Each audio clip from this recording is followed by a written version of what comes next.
चलिए पढ़ोगे नहीं तो यही हाल होगा। विकिरण संबंधी स्टीफन का नियम। तो देखो विकिरण संबंधी माने इहो प्रकाश से संबंधित है, माने कैसे विकिरण संबंधी नियम है। तो ये नियम स्टीफन का है। देखो जब भी स्टीफन की बात करेगा तो सुनो, जब भी स्टीफन की बात करेगा तो इसमें ई जरूर आएगा। स्टीफन स्टीफन देखो स्टीफन फन कहता है स्टीफन, टी क्या होता है स का मतलब ई कहता है ई, और टी का मतलब टी के ऊपर 4। तो इसने ई कहा माने स्टीफन ने बहुत अध्ययन किया ताप के और जो उत्सर्जन क्षमता होती है उसके बारे में क्या किया, उसने देखा, देख करके उसने बताया और क्या कहा कि किसी आदर्श की स्पीड के एकांक क्षेत्रफल के प्रति सेकंड उत्सर्जित विकिरण की मात्रा, उत्सर्जित यह उत्सर्जन क्षमता, उत्सर्जित विकिरण की मात्रा ताप के, किसके, ताप के चतुर्थ घात के या परम ताप जो भी कहिए, केल्विन पैमाने पर नापे गए ताप को परम ताप, परम ताप के चतुर्थ घात के समानुपाती होता है। यानी आदर्श कृष्ण पिंड, सुनो आदर्श कृष्ण पिंड, आदर्श कृष्ण मतलब काजल, आदर्श कृष्ण पिंड के जो उत्सर्जन की मात्रा होती है वह परम ताप के चतुर्थ घात के समानुपाती होती है। परम ताप के चतुर्थ घात के समानुपाती है। जब हम लोग समानुपाती के चिन्ह हटाए तो नियतांक आता है, इसको सिग्मा कहते हैं, ठीक है, नियतांक आता है। अब इसका मात्रक मैं बता रहा हूँ। या अगर जैसे आप कहें प्रति एकांक क्षेत्रफल से, तो अगर प्रति एकांक करें तो क्षेत्रफल भी होगा, टी भी होगा। अब सुनो एक और बात बताते हैं, जो सिग्मा होता है इसको स्टीफन नियतांक कहते हैं, स्टीफन नियतांक कहते हैं। याद होगा इसको बात, सिग्मा क्या कहते हैं स्टीफन नियतांक कहते हैं। एक बार ही मान जाओ, जो सिग्मा होता है, सिग्मा को हम स्टीफन नियतांक कहते हैं। सिग्मा के कुछ ना कुछ मान होता है, कितना मान होता है याद है, सिग्मा का मान याद कर लो सब लोग। सिग्मा का मान होता है 5.67 गुणे 10 के ऊपर -8, 5.67 गुणे 10 के ऊपर -8 है, 4 बार तो -8 और 4 बार तो -8, एकदम ट्रिक के साथ याद रखो।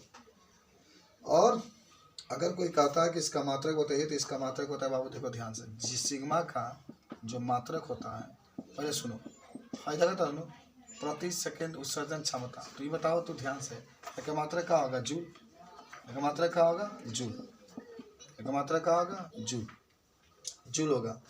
अब देखो मात्रक होगा जूल प्रति मीटर स्क्वायर इंटू सेकेंड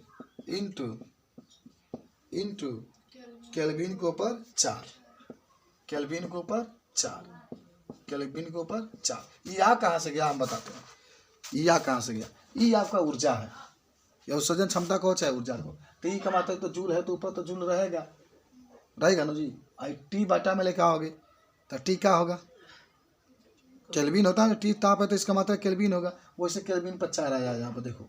और ए का है क्षेत्रफल है, क्षेत्रफल का क्या होता है मीटर स्क्वायर, वैसे मीटर स्क्वायर यहाँ पर लिखा गया। टी का है सेकेंड, इसीलिए सेकेंड आपको लिखा गया। तो ये देखो तो आप नहीं लिख लो, लिखो ध्यान से लिख लेना। इसमें स्टीफन के नियम याद हुआ ना, स्टीफन के नियम लिख लो कि इस नियम के अनुसार, नीचे लिखते हैं इस नियम, पहले लिख लेना नियम के अनुसार, तब वो लिखना इस नियम के अनुसार किसी आदर्श कृषिका के प्रति एकांक क्षेत्रफल के किसी आदर्श पिंड के प्रति एकांक क्षेत्रफल से प्रति सेकेंड उत्सर्जित, देखो ऐसा है मीटर स्क्वायर सेकेंड, उष्मा की मात्रा या विकिरण की मात्रा जो भी कहिए, उसके परम ताप के चतुर्थ घात के समानुपाती होता है, समानुपाती होता है, उसके चतुर्थ घात के समानुपाती होता है। अच्छा, किसी को जितना अधिक टेम्परेचर आप देंगे तो याद रखना, जितना अधिक ताप देंगे उसमें से उतना ही अधिक उष्मा निकलेगा, है कि नहीं। आग को जितना तेजी से जलाएंगे उतना ही अधिक उसमें से क्या निकलता है, उष्मा निकलता है। पूरा ये डाटा लिख लो, लिख लियो। तो यही होता है आपके का विकर्ण संबंधी स्टीफन का नियम, माने ई समानुपाती टी के ऊपर 4 होता है। इसको याद रखो, जब भी आपसे कोई पूछे तुरंत बताने का प्रयास करो, कोई आपका दिक्कत नहीं होगा। ठीक है, ओके।